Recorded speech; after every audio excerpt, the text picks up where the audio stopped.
un podcast Mile & Stone. Dans cet épisode, on va parler régime alimentaire dans la pratique du trail. J'ai plein de questions pour mon invitée, l'experte Alice Michel, dans ce nouvel épisode de Queen of the Mountain. C'est parti. Bienvenue dans Queen of the Mountain. Je suis Laurie Delostal et ensemble, on va écouter des voix de femmes qui vivent le trail pleinement. Des expertes, des passionnées, des athlètes, bien sûr, qui vont partager avec bienveillance, sans filtre, et aussi leur expertise. On va parler ici progression, entraînement, corps, mental, cycle, mais aussi force et liberté. Et puis surtout, on va parler de confiance, celle que l'on construit à chaque foulée. Bonjour à toutes et à tous. Bonjour Alice. Salut Laurie, merci de me recevoir aujourd'hui. Merci à toi. Bienvenue dans Queen of the Mountains, dans lequel on va donc parler régime alimentaire. Et ça tombe bien parce que tu es diététicienne, nutritionniste, spécialisée dans la pratique sportive, athlète toi-même, plutôt sur route, hein, c'est ça ? Plutôt sur route, ouais. Alors je voudrais qu'ensemble on décrypte et on déconstruise, hein, peut-être sans jugement de valeur, on va dire les régimes tendances dans le milieu du sport. Il y en a plusieurs, j'en ai ressorti 3, tu me diras s'il y en a d'autres, hein. Le régime keto, le jeûne intermittent et l'alimentation sans gluten et sans lactose. Je voudrais qu'on commence avec ce régime keto ou le low carb. Est-ce que tu peux nous expliquer déjà le principe de ce régime ? Alors ça, c'est un régime qui va être basé sur la diminution des glucides. Donc c'est intéressant parce que les glucides, c'est la source principale énergétique qui va être consommée par l'organisme tout au long de la journée. Et en fait, aujourd'hui, dans le mode de vie dans lequel on est, dans la société, il y a un peu une explosion depuis les années paléolithiques, où c'était il y a très longtemps, une explosion au niveau de la société et des changements alimentaires qui font que par rapport à avant, on a quand même beaucoup bougé le régime alimentaire. Et avec ce régime, on a tendance à revenir plus aux bases et à manger plus en mode chasseur-cueilleur, comme on faisait avant. Donc où il y avait beaucoup moins de glucides dans notre alimentation, sur tous nos repas. Ça fait qu'il va y avoir une utilisation des graisses. En fait, on va mobiliser nos graisses qui vont nous permettre de nous donner de l'énergie à la place des glucides. C'est ce qu'on appelle le basculement métabolique, hein. C'est ça quand c'est ça. On va sur une autre filière énergétique en fait. On va complètement sur une autre filière énergétique et ça permet ça. Donc le but de ce régime, c'est aussi que en fait le fait de consommer beaucoup de glucides dans nos repas, il y a toujours le pancréas qui travaille et le pancréas il synthétise une hormone qu'on appelle l'insuline. Et l'insuline, à force de manger souvent beaucoup de glucides sur tous les repas de manière répétée, l'insuline elle est tout le temps sécrétée, presque en continu sur tous les repas. Et en fait le corps va créer un peu une forme d'insulinorésistance et donc entre guillemets se braquer contre l'insuline. Donc en diminuant les glucides de notre alimentation, on permet de mettre un peu au repos le pancréas et l'insuline et du coup de stabiliser sa glycémie et d'éviter les pics d'insuline dans la journée. Et concrètement, ça donne quoi du coup en régime alimentaire ? C'est diminuer ou c'est vrai que j'en ai pas parlé. Ou c'est éliminer les glucides ? C'est compliqué d'éliminer les glucides, mais dans un régime du coup keto, comme tu disais tout à l'heure, là ça va vraiment être très strict par rapport au low carb. Donc le régime keto, il est très strict sur les quantités de glucides. On va être autour de 20 grammes par jour, ce qui est vraiment très peu en glucides quand on voit aujourd'hui ce qu'on a tendance à consommer. Alors là, c'est vrai que je parle pour des personnes lambda. Après, dans le trail, dans le sport, c'est encore différent. On pourra monter un peu les quantités de glucides quand même si on fait le régime keto. Mais du coup, c'est vraiment très faible. Ça va représenter à peu près, les glucides, pour parler en termes de chiffres, à peu près 10% de l'alimentation sur la journée. Alors que normalement, on aurait plutôt tendance à être à 50% de glucides au quotidien. Donc, on diminue les glucides à peu près à 10 grammes. On monte vraiment les lipides. Les protéines aussi, il faut bien maintenir un apport protéique sur la journée. Et par contre, le régime low carb, on va être moins strict sur les glucides et on pourra monter plutôt à 30% de glucides sur la journée. Donc on va faire x4 par rapport à un régime keto. C'est un peu contre-intuitif, surtout quand on fait beaucoup de sport, quand on fait du trail, oui. quand on s'entraîne, ce régime, non ? C'est contre-intuitif parce qu'on a... Quand on fait des sports d'endurance, c'est vrai que le carburant principal, c'est les glucides. Donc les diminuer, c'est quand même compliqué. Faut être accompagné. C'est quand même un régime qui est compliqué à mettre en place. Ça peut créer aussi de la frustration parce que c'est vrai que les glucides, on a faim de glucides, puisque le corps c'est quand même son premier substrat énergétique.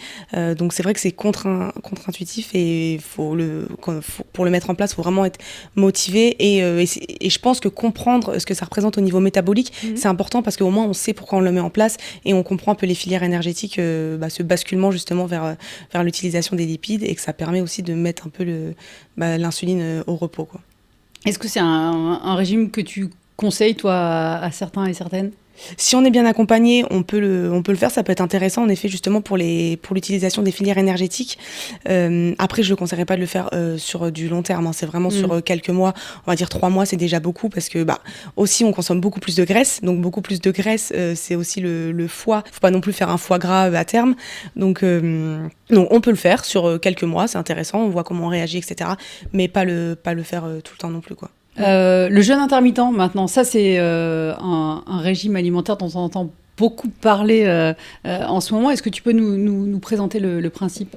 Le jeûne intermittent, alors souvent on va l'appeler aussi le 16-8, parce que l'idée ça va être de mettre l'organisme dans un état de jeûne pendant 16 heures. Donc 16 heures, on va dire que le dernier repas va être pris à 20 heures et le premier de la journée à midi. Donc là ça laisse 12 heures de jeûne avec la nuit, etc. Et entre midi et 20 heures, du coup on va prendre tous nos repas.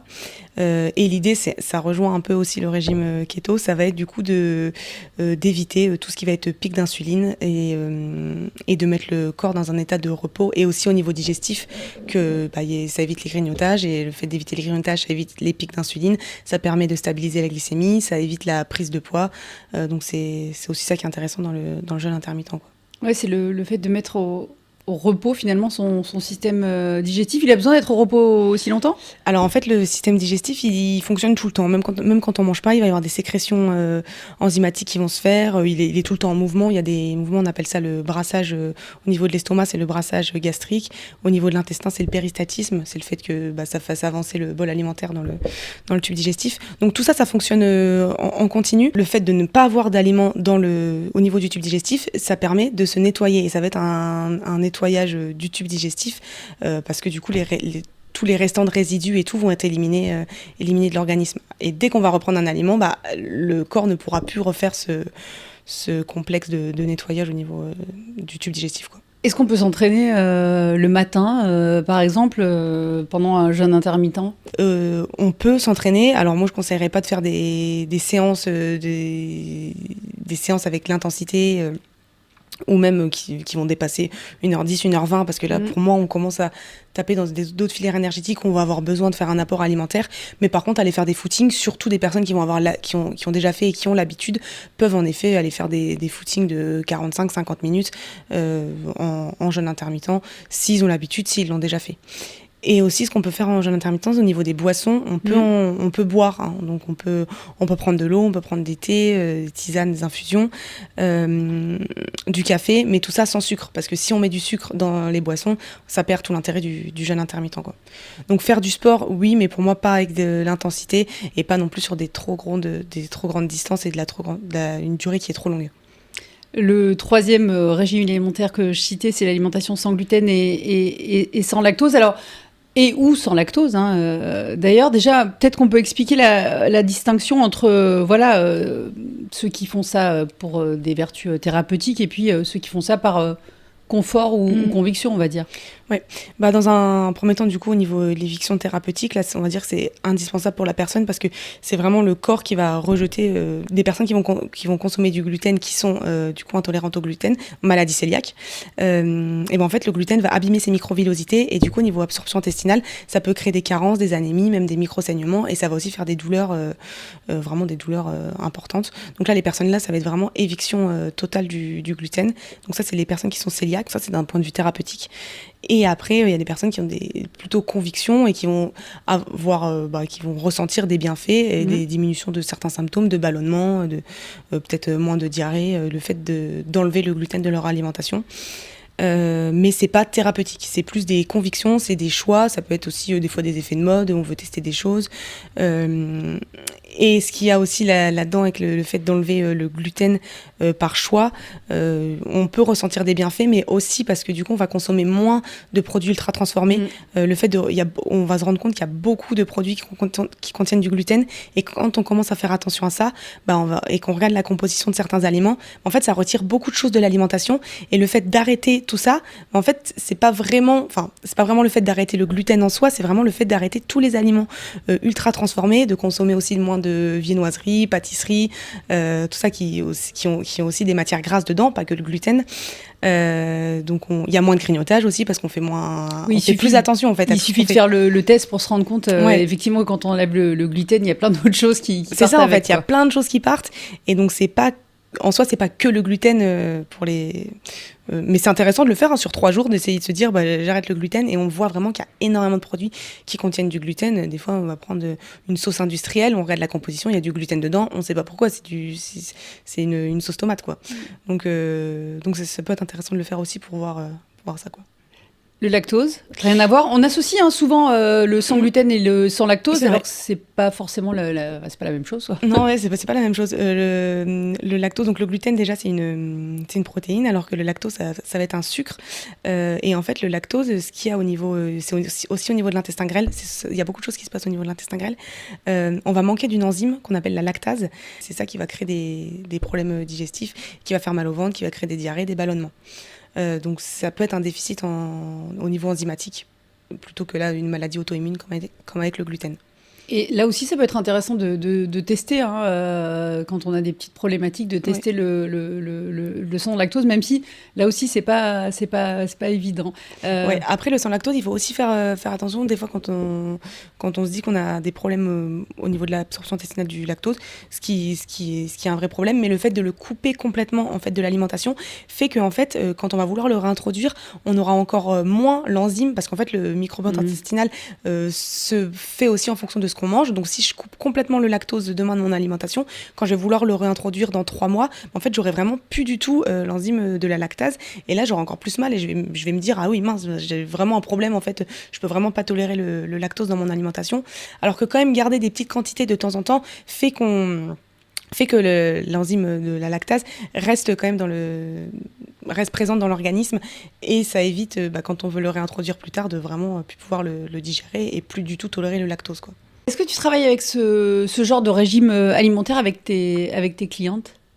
Alors on peut travailler avec ce régime alimentaire complètement, surtout quand il va y avoir des douleurs à l'effort lors de pratiques sportives, ou alors qu'il y a des choses qu'on n'arrive pas à comprendre, certains symptômes, on va avoir des ballonnements, on va avoir des diarrhées, on va avoir des gaz ou autres, on n'arrive pas à comprendre, on peut se dire peut-être qu'en effet ça peut être le gluten, peut-être que ça peut être le lactose, donc on peut diminuer déjà les quantités sans complètement faire une éviction complète dans l'alimentation. Je suis pas forcément pour quand c'est pas d'un point de vue thérapeutique, que c'est plus niveau conviction. J'aime bien quand même garder une diversité de tout et pas exclure complètement des catégories d'aliments ou autres, parce qu'après je trouve que c'est dur de les réintroduire, et puis on peut aussi risquer de faire des carences. Si je retire tout ce qui est lactose, il y a aussi derrière le calcium, la vitamine D, d'autres choses qui peuvent aussi en pâtir, donc il faut quand même faire attention. Mais on peut très bien, on peut le faire, je le fais avec certaines patientes en effet. De au moins réduire pour voir comment elles réagissent. Ouais, faire des tests. C'est ça, faire des tests. De toute façon, il faut faire des tests, complètement. Faut faire des tests pour comprendre vraiment son système digestif et ce qu'on tolère vraiment bien ou ce qu'on tolère pas. Parce que peut-être qu'on va arrêter pendant plusieurs jours le lactose et se rendre compte qu'au finalement, il y aura toujours certains symptômes qui seront là. Donc en fait, le lactose, on peut le remettre. C'était pas du tout ça le problème, quoi. Ce qui est important aussi, c'est de bien connaître les enjeux finalement de la nutrition sportive. Est-ce que tu peux nous les rappeler ? Les enjeux de la nutrition sportive, ça va être dans un premier temps de bien récupérer pour pas se blesser, pour pouvoir enchaîner ses entraînements. Quand on a aussi la performance, qu'on vit de la performance, optimiser tout ce qui est performance. Donc c'est vrai que c'est pouvoir en fait que le corps se répare tout seul avec l'alimentation justement des entraînements qu'on a pu faire, et puis c'est super important pour moi d'éviter les blessures, parce que quand on se blesse, c'est que du coup on manque de quelque chose. Ça peut être au niveau alimentaire, c'est souvent au niveau alimentaire. Des fois ça peut être lié aux contraintes et tout, mais je suis persuadée qu'au niveau alimentaire, si on change certains points, on peut éviter certaines blessures. Ouais, c'est pas un lien qu'on fait forcément systématiquement. On en parle de plus en plus, mais c'est pas un lien qui était évident il y a encore peu de temps. Non, pas du tout. C'est pas du tout systématique. Enfin, maintenant, quand même, c'est vrai que maintenant, ça vient un peu plus. Mais c'est pas systématique. On va peut-être... alors, il y a beaucoup de choses à prendre en compte. Les chaussures, on peut les prendre en compte aussi, etc. Mais souvent, on va vite aller chez kiné, chez médecin, chez des ostéos. Alors qu'en fait, c'est peut-être qu'il manque quelque chose dans l'alimentation, qu'il y a peut-être des choses en trop qui créent de l'inflammation à certains endroits de l'organisme. Et peut-être qu'avec l'alimentation, au final, c'est peut-être la meilleure médecine, justement, pour diminuer les douleurs ou prévenir certaines douleurs aussi. Parce que l'alimentation, c'est aussi quelque chose qu'on peut aller dans la prévention, justement, avant justement de devoir guérir. On prévient avec l'alimentation. Alors, quels sont les besoins réels de la pratiquante de trail ? Est-ce qu'il y a des besoins types ? On parlait tout à l'heure de grammage de glucides, notamment. Alors, pour une personne qui va faire du trail, c'est vrai que les glucides, c'est l'aliment qui normalement, devrait être le principal dans l'assiette, parce que sport ultra-endurance, on consomme énormément d'énergie. Donc, le substrat principal, c'est le glucose, les glucides qui vont être stockés sous forme de glycogène. Donc l'important, c'est vraiment que les stocks au niveau musculaire soient tout le temps le plus possible remplis. Donc pour les remplir, une fois qu'on les a vidés, il faut les remplir avec des glucides. Donc quand je parle de glucides, c'est glucides complexes, ça va vraiment être tout ce qui est féculent et pas les glucides simples. Les glucides simples, c'est tout ce qui est le sucre ajouté, donc le miel, les bonbons, le sirop, les confitures, tout ça. Donc ça, ça remplit moins les stocks de glycogène. Par contre, tout ce qui va être pâtes, pommes de terre, riz, orge, pain, avoine, tout ça, c'est vrai que c'est important pour la coureuse d'ultra-endurance. Ouais. Je voudrais qu'on parle de balance énergétique, justement. On en revient à ton histoire de stock, là. C'est comment finalement on consomme cette énergie en fonction de l'intensité et de la durée de la sortie de trail. C'est quoi ? C'est un stock qui se vide de plus en plus vite, plus la sortie est longue ? Comment ça marche ? Alors il y a différents paramètres à prendre en compte, parce que déjà il y a la taille, la morphologie de la personne, la distance qu'elle va faire, l'intensité qu'elle va mettre, s'il y a du dénivelé ou pas, si c'est une séance de fractionné, tout ça va falloir le prendre en compte. Et en fonction de ça, donc déjà, une personne qui est entraînée ne va pas consommer, va avoir tendance à aller plus rapidement sur l'utilisation des lipides. Et ce qui est très intéressant, plus on est entraîné, plus on peut oxyder rapidement nos lipides, qui est une très bonne forme d'utilisation de l'énergie. Et ça, c'est hyper intéressant dans la balance énergétique, parce que ça veut dire que cette personne pourra plus facilement passer d'une filière énergétique à l'autre, parce que le corps aura l'habitude de soit passer sur la filière énergétique des glucides, soit passer sur la filière énergétique des lipides. Et en fait, on a un point qu'on appelle le crossover. Donc le crossover, c'est le point à partir duquel la consommation des lipides est moins importante que l'oxydation des lipides est moins importante que la consommation des glucides à l'effort. Donc une personne entraînée, le but, ça va être de retarder ce crossover pour utiliser le plus longtemps possible à l'effort les lipides, et retarder l'utilisation des glucides au niveau des stocks de glycogène. Et le but, c'est vraiment de limiter, que le stock de glycogène diminue le plus tard possible, parce qu'une fois que le stock de glycogène est à plat, c'est là qu'on va on va avoir l'impression d'avoir ce qu'on appelle le mur du marathon. Le mur du marathon, c'est quand on n'a plus de stock de glycogène, et donc là, il va y avoir une diminution de la performance, parce que moins d'énergie, du coup, la foulée qui sera plus courte, moins de puissance, on aura un retour d'énergie qui sera plus faible, et ça, on le limite le plus possible. Mais normalement, on peut aussi, il faut d'ailleurs prendre une alimentation, une stratégie nutritionnelle à l'effort pour justement ne pas arriver à ce point. Ce point-là, c'est un peu tard dans la course. Pour remonter, c'est compliqué, quoi. Donc si je suis pas entraînée, en gros, il arrivera au bout de 40 minutes, et si je suis entraînée, il arrivera qu'au bout de 3 heures. En fait, si t'es pas entraîné, déjà, tu n'iras pas tout de suite sur l'oxydation des lipides. Tu vas d'abord aller sur tout de suite l'utilisation du glycogène. Donc, en effet, tu as plus de risques d'arriver plus vite dans un état de mur de marathon que si tu as l'habitude, justement, si tu es plus entraîné, ou ton corps a plus l'habitude de passer d'une filière énergétique à l'autre. Et ce qui est intéressant, c'est que les trailers qui sont vraiment entraînés, bien entraînés, ils ont la capacité de passer d'une filière à l'autre, mais normalement, on en utilise une, et après, quand on passe sur l'autre, on n'arrive pas à repasser sur la première. Et eux, ils peuvent, en fonction du scénario de course et tout, il y en a certains qui arrivent, en fonction du dénivelé, s'ils accélèrent un peu sur un moment, à repasser un moment sur l'oxydation des lipides, et quand ça va être une pente plus raide ou qu'ils vont vouloir mettre un coup d'explosivité sur la course, passer sur les glucides. Et ça c'est intéressant, mais c'est des personnes qui sont très entraînées et qui ont l'habitude des filières énergétiques. À quel point finalement on peut influer sur cette utilisation des lipides et des glucides pendant la course, avec son alimentation pendant la course? Pendant la course, tu peux influencer ça, surtout si tu connais le parcours et si tu sais un peu par exemple, s'il va y avoir une partie roulante pendant un long moment, tu sais que là, ton rythme va pouvoir accélérer un peu. Tu vas pouvoir consommer des glucides un peu avant cette partie roulante. Comme ça, tu sais que quand ça va arriver au niveau de l'absorption intestinale, ces glucides pourront arriver directement dans le sang. Et donc là, comme ils sont dans le sang, ils vont être utilisés directement par ton organisme, l'énergie. Et donc là, quand tu vas arriver sur la partie roulante, ce sera eux qui vont être utilisés. Donc l'oxydation des lipides va être mise un peu au repos, va être secondaire. Tu vas faire ta partie roulante pendant ta course. Et après, quand tu vas revenir sur une partie qui va être un peu plus lente, où tu vas mettre moins de rythme, etc., tu vas repartir sur l'oxydation des lipides. Donc tout ça, tu peux le faire si tu connais le parcours de la course et si tu sais un peu les moments dans lesquels tu vas vouloir accélérer, ou tu auras besoin un peu plus d'explosivité, ou alors si c'est une partie qui va être plutôt lente, tu vas vraiment être en endurance. Donc dans ce cas-là, il faut mieux être sur la partie d'oxydation des lipides. Donc tout ça, tu peux le faire pendant la course, oui.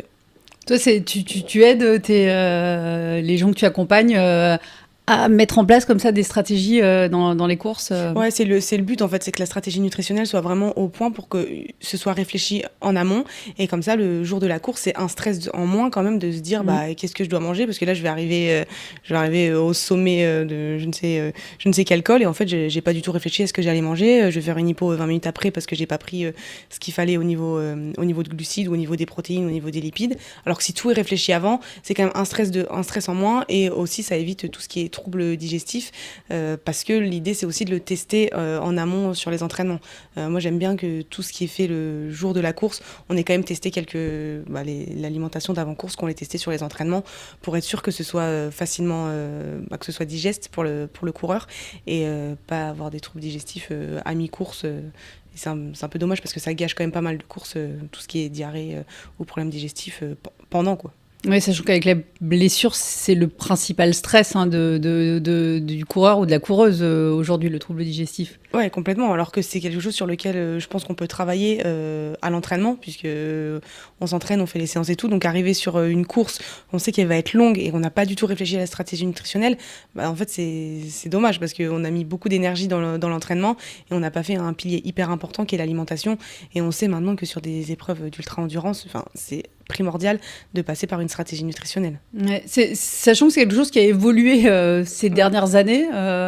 Il y a quelques années encore, c'était certains partaient avec quasiment rien à manger. Ça peut paraître fou. Et maintenant, c'est vrai que ça a un peu explosé, le fait de parler de l'alimentation en termes de glucides, de ce que je prends à l'heure en glucides, à partir de quel moment en durée de course va falloir parler aussi d'électrolytes, va falloir parler de protéines, tout ça, parce que c'est vrai qu'à partir d'une certaine durée en course, quand on va commencer à être sur une course, un trail de plus de 4-5 heures, va aussi falloir se dire, là, si je veux éviter d'avoir une perte musculaire trop importante, faut aussi que je prenne des protéines à l'effort, quoi. Ce qui est moins le cas sur les courses sur route, sur marathon, on n'a pas besoin de prendre des protéines à l'effort pendant la course, mais sur une épreuve d'ultra-endurance, il va falloir aussi réfléchir à ça.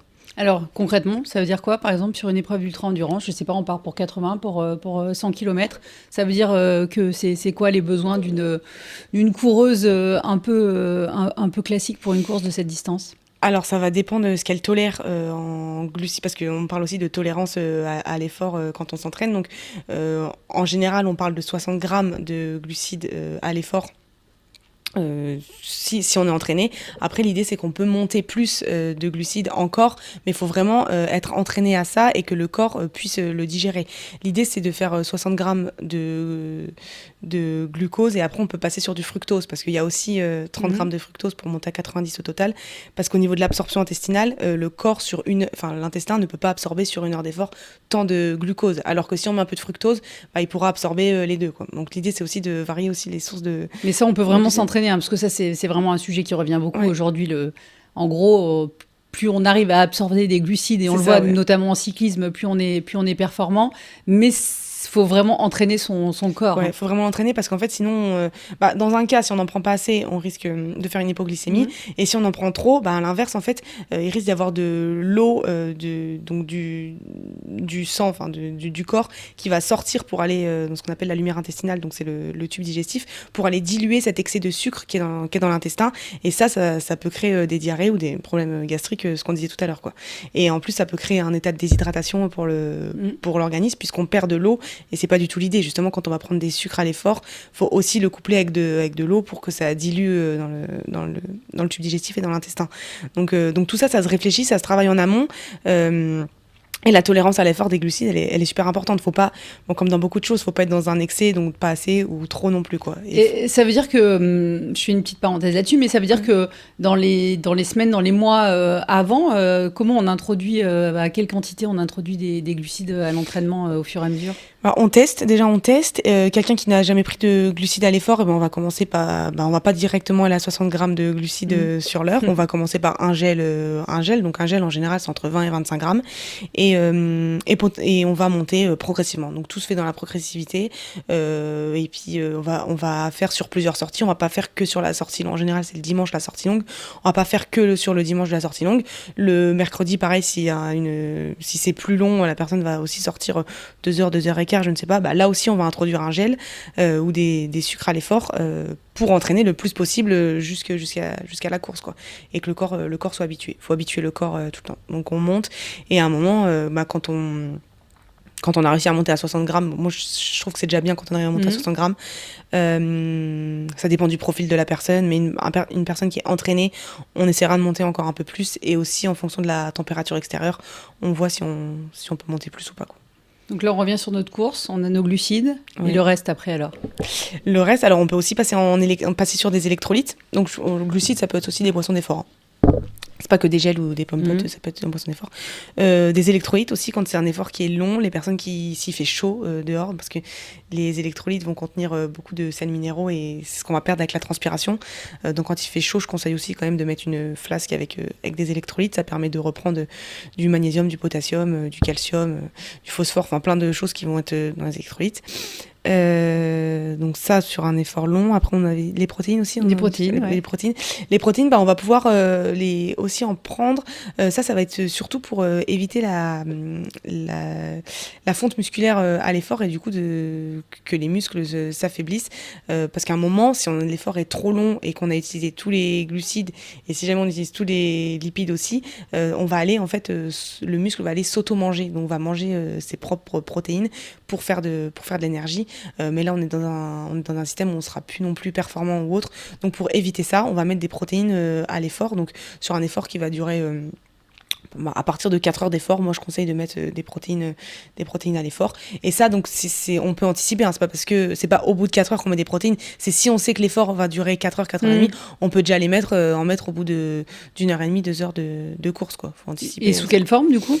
Sous quelle forme? Alors ça peut être, si quelqu'un aime les protéines en poudre, ça peut être une solution. Après, si on est sur vraiment de l'ultra endurance où c'est pas forcément la digestion est importante, mais on n'est pas sur un effort soutenu de course comme sur un 10 km, un semi, c'est plus lent, quoi. Là, on peut même mettre du solide, hein. Ça peut être du pain de mie avec du jambon, ça peut être une forme de fromage blanc ou des Actimel, des choses comme ça qui apportent des protéines. L'après, la récupération, pareil, la nutrition, ça va être Oui. ça va être très, très important. C'est quoi tes principaux conseils?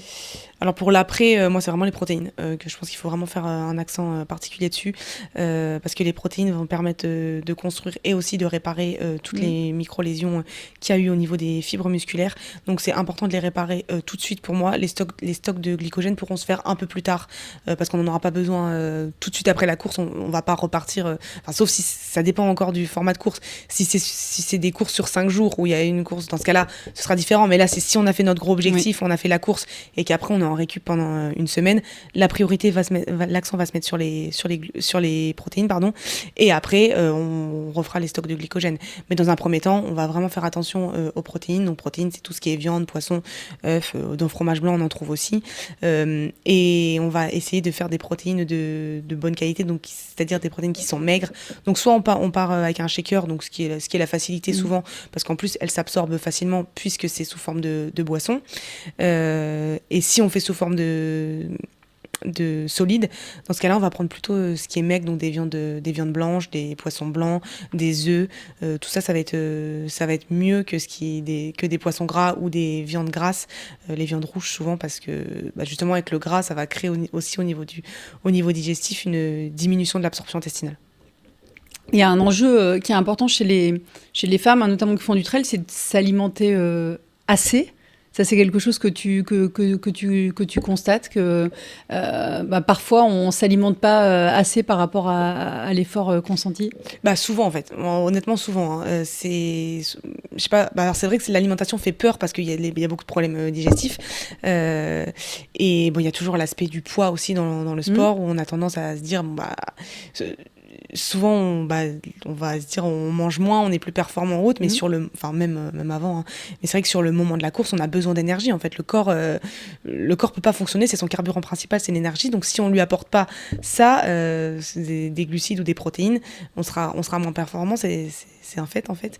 Et souvent on a peur de ça en fait. C'est vrai que l'alimentation peut faire peur, alors que c'est vraiment c'est diabolisé pour rien. Il faut vraiment manger sur une compétition, quoi. Ouais, c'est même avant, hein, évidemment, et après, il y a encore beaucoup de choses à déconstruire sur ce sujet de la nutrition chez les femmes. Il y a toujours quand même cette idée de pour performer, il faut être légère, quoi. Ouais, en fait, c'est ça, c'est vraiment la notion du poids. Le poids, c'est un gros... c'est un paramètre qui fait peur, en fait, et du coup dans le sport, comme souvent on entend, faut perdre du poids pour être plus performante et tout, on va avoir tendance à toujours, ce que j'ai dit même à mes patientes qui des fois elles veulent absolument que je leur donne des calories données sur la journée, ce qu'elles ont besoin, mais moi j'aime pas trop faire ça, donner des calories sur la journée, parce que je leur dis si là je te mets à 2200, en fait toi tu vas te dire je me mets à 2000. Et si t'es à 2300 un jour, tu vas te dire que t'as trop, donc ça va créer de la culpabilité, de la frustration.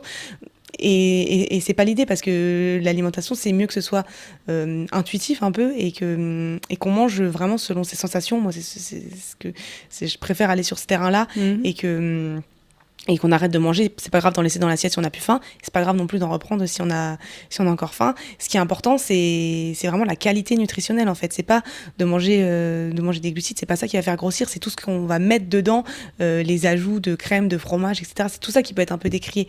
Mais le fait de manger et d'apporter de l'énergie à son corps, il faut pas le réduire. Il faut pas avoir peur de ça, en fait. Et surtout qu'il y a finalement plus de risques à pas manger assez qu'à trop manger. C'est ça. Et ce qui est aussi du coup un peu paradoxal, c'est que le fait d'avoir tendance à diminuer un peu ses repas, en fait, ça va engendrer des grignotages. Des grignotages vont engendrer de la frustration va engendrer de la culpabilité. La culpabilité va engendrer souvent qu'on va du coup se dire du coup je reprends un truc à manger parce que je me sens pas bien, j'ai besoin de réconfort, et je vais aller manger quoi ? Je vais aller manger quelque chose qui est sucré, gras souvent, parce qu'on va pas être réconforté avec une soupe de brocoli, quoi. Donc le fait de manger vraiment avoir des repas fixes sur la journée, petit déjeuner, pour moi c'est hyper important. Commencer la journée du bon pied, en fait, en ayant un petit déjeuner qui soit consistant, qui apporte des protéines, des glucides complexes de bonne qualité, en fait ça permet aussi de bien réguler la journée, d'éviter tout ce qui est grignotage derrière, et pareil, parce que si on déjeune, en fait le risque de pas déjeuner assez, c'est que du coup j'ai faim vers 10h30, 11h, parce que je te dis je vais prendre un petit croissant, un petit truc sucré, je vais faire un pic d'insuline déjà, donc pas bien, je vais un peu culpabiliser, donc le midi en plus je vais avoir un peu moins faim, parce qu'à 10h30, 11h j'aurais mangé quelque chose, à midi du coup je vais avoir tendance à réduire mon assiette en me disant j'ai mangé un truc, il faut que je fasse attention. Alors que le repas du midi, c'est là qu'on peut avoir des choses intéressantes au niveau nutritionnel, au niveau même des fibres, des vitamines, des minéraux. Je diminue ça, et du coup, moi, j'ai encore refaim parce que j'ai pas assez mangé. Enfin, c'est un peu une cascade qui fait qu'en fait, au lieu de se dire j'ai 3 vrais repas où je mange bien et que ma qualité et ma quantité sont intéressantes, j'apporte l'énergie nécessaire à mon organisme et les besoins en glucides, protéines, lipides. Mais c'est vrai que c'est compliqué, hein. Des fois, on se triture beaucoup le cerveau pour le poids, souvent. C'est vraiment le poids, souvent, l'ennemi. Hein, ouais. Alors on va revenir sans donner des conseils caloriques précis, mais sur ce que tu peux considérer comme une journée idéale. Mais je voudrais juste qu'on ressouligne peut-être le fait que ne pas manger assez peut vraiment être synonyme de blessure, de fatigue, enfin être vraiment contre-productif pour l'entraînement et la performance. Ouais, bah ça c'est même diagnostiqué maintenant, on appelle ça le syndrome RED-S. Du coup, c'est quand il y a un déficit en énergie dans le sport. Alors c'est souvent vu chez les femmes, mais il faut aussi savoir que ça existe chez les hommes, hein, c'est vraiment pas que chez les femmes. Et donc ça va être donc un déficit en énergie, donc ça va être manifesté par une grosse fatigue, une perte de poids souvent, manque de motivation. Au niveau aussi de tout ce qui est cycle menstruel, ça va créer une aménorrhée souvent, donc absence de règles. Chez les hommes, ça va plutôt être une diminution de la libido aussi, parce que c'est les hormones stéroïdiennes, donc au niveau de la reproduction, qui vont chez les hommes et chez les femmes diminuer. Et pourquoi ça se manifeste comme ça ? Parce qu'en fait, le corps va se mettre le fait de ne pas avoir assez d'énergie, d'un déficit énergétique, le corps va un peu se mettre en état de veille, si je peux dire, et va couper en fait tout ce qui n'est pas vital pour lui, et garder ce qui est vital, ça va être le cœur, le cerveau, le fonctionnement les reins, etc. Et tout ce qui est au niveau sexuel, c'est pas quelque chose de vital. Donc c'est pour ça que le cycle menstruel va être mis au repos, quoi. Et ça peut aussi causer des blessures, hein, évidemment. Donc souvent en fait, les sportifs vont être plus alertés par le fait qu'elles soient blessées plutôt qu'il y ait une absence de règles, alors que l'absence de règles est aussi un symptôme hyper important. Et donc des fois, on va être fatigué, on va avoir une diminution du poids, on va pas avoir nos règles, pardon. Et tant qu'on n'est pas blessé, on va pas s'inquiéter. Et la blessure va faire que on va se dire, là, je suis blessé et je vais consulter. Mais en fait, c'est parce qu'il y a un déficit énergétique et il y avait déjà eu des symptômes avant qui pouvaient manifester de ça, quoi. Ouais, on l'a déjà dit, mais c'est vrai que l'absence dans ce podcast, mais l'absence de règles, c'est vraiment à ne pas prendre à la légère. Pour contrer ça, alors, comment, tu parlais de commencer dès le petit déjeuner, en mangeant assez. C'est quoi concrètement ? Tu vas pas nous donner un menu précis, mais si on peut dire à peu près en quantité. Alors déjà, je pense que des protéines, c'est super important. Donc alors moi, j'aime bien ce qui est petit déj salé quand même, parce que pour revenir à l'insuline, que je trouve que l'insuline, le sucre en fait, on sait que l'insuline est toujours synthétisée, donc le fait de passer sur du salé, il y a moins de sucre, donc il y a moins d'insuline. Donc petit déj salé, je trouve ça intéressant. Je dirais 2 œufs, du pain, donc ça dépend quel type de pain, mais on peut faire des tartines, beurre, miel, confiture, un fruit et une boisson, un produit laitier pour les personnes qui sont bien avec ça. Et pour moi, tant qu'il y a des protéines et des glucides, je pense que c'est un bon petit déj, parce que c'est consistant, ça fait de la satiété, et la glycémie est régulée aussi sur la matinée. Alors que si je me prends un bol de céréales, de cornflakes avec du lait, en fait, je risque d'avoir un pic d'insuline, quoi. Le petit déjeuner doit quand même être réfléchi, et le fait de mettre différents macronutriments ensemble, donc lipides, glucides ou protéines, ça permet de diminuer justement l'index glycémique du bol alimentaire. Donc si je mets que des glucides, en fait, je vais avoir un pic d'insuline. Alors que si je mets les glucides plus en fait des protéines, ça va diminuer mon index glycémique. Donc des fois, c'est plus intéressant de mettre 2 aliments que d'en mettre que un, et pourtant il y a plus de calories en mettant 2.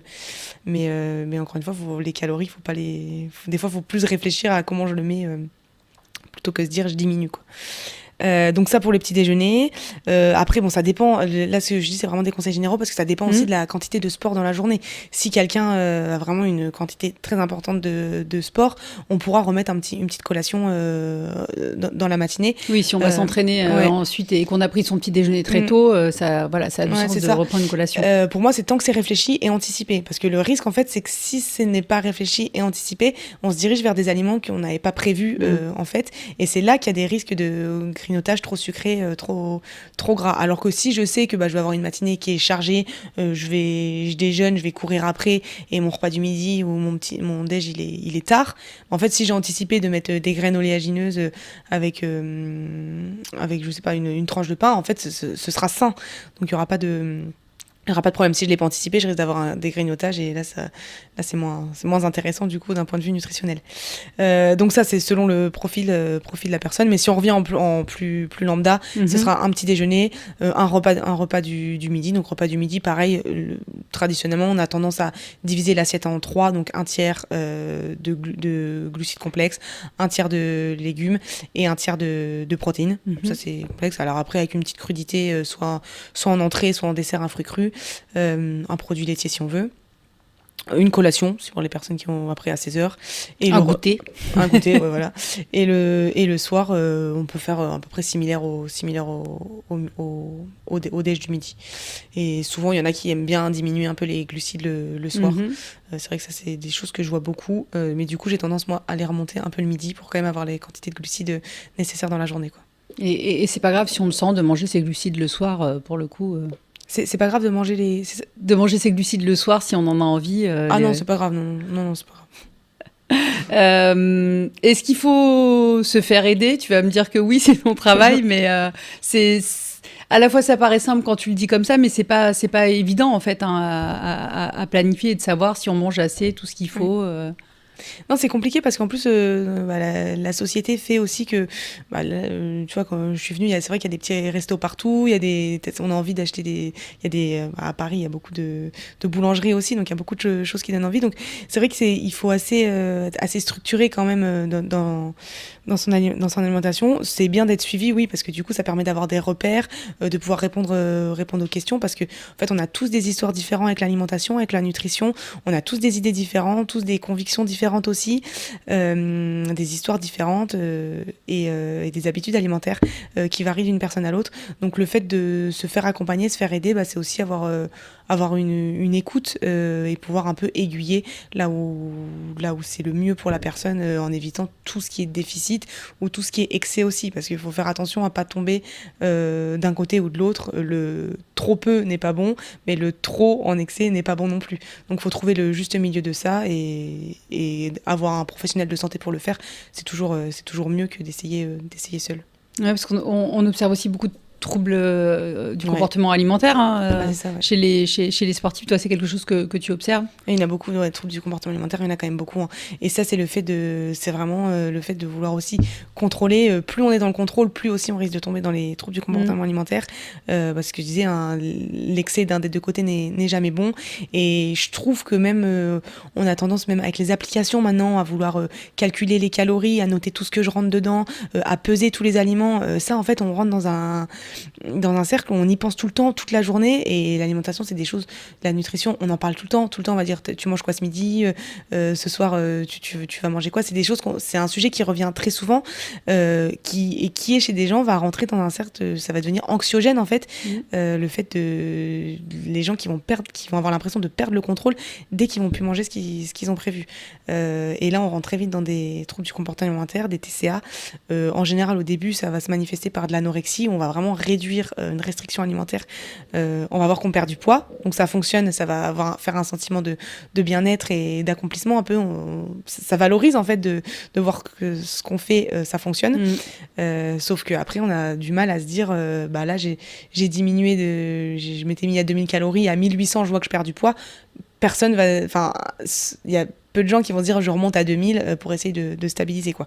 On aura toujours tendance à diminuer, d'aller sur la fourchette basse et c'est dangereux, hein. C'est vraiment dangereux pour la personne. Et souvent après ça peut basculer aussi vers la boulimie. Une fois que l'anorexie a été mise en place, on a créé tellement de frustration, de culpabilité que le jour où on va rouvrir le placard et se dire allez, si je prends un carré de chocolat, en fait le carré de chocolat, c'est un exemple, mais la personne va vraiment un peu, le cerveau va enlever cette frustration et c'est là qu'on risque d'aller vers des boulimies une fois qu'on perd un tout petit peu ce contrôle, quoi. Et donc faut prendre en charge et essayer de s'en rendre compte le plus tôt possible, mais c'est jamais facile à déceler non plus, et à en parler c'est pas facile non plus. Si on devait ressortir un ou deux conseils pour revenir vers vraiment une alimentation, je reprends tes termes, intuitive, c'est ça qui te paraît essentiel, c'est de revenir à de l'intuition Ouais, moi ça me paraît essentiel d'avoir une alimentation intuitive parce que c'est aussi une alimentation qui nous ressemble et dans laquelle on va trouver du plaisir. Et c'est important que l'alimentation il y ait du plaisir parce que ce que je te dis, on mange 3 fois par jour, on en parle quand même tous les jours, c'est un sujet qui revient très souvent. Si tout est contrôlé tout le temps, c'est des aliments qui nous conviennent pas, c'est une alimentation dans laquelle on n'a pas l'habitude, ou alors je pèse, mais en fait je pèse ce que je mange, mais en fait j'ai encore faim derrière, ça va créer on n'aura pas la satiété, donc on va vouloir remanger derrière, alors que le fait de s'écouter, écouter ses sensations, arrêter de manger quand on n'a plus faim, reprendre un petit truc si on a encore un peu faim, tout ça c'est l'alimentation intuitive et c'est important de le faire parce que c'est le plus intelligent pour le corps, parce que c'est nos sensations à nous, quoi. On va retenir ça, écouter ses sensations et manger de manière intuitive. Merci beaucoup Alice. Et merci à toi. Merci à vous de nous avoir écoutés. On se retrouve dans 2 semaines pour un nouvel épisode de Queen of the Mountains. Un podcast Myland Stone.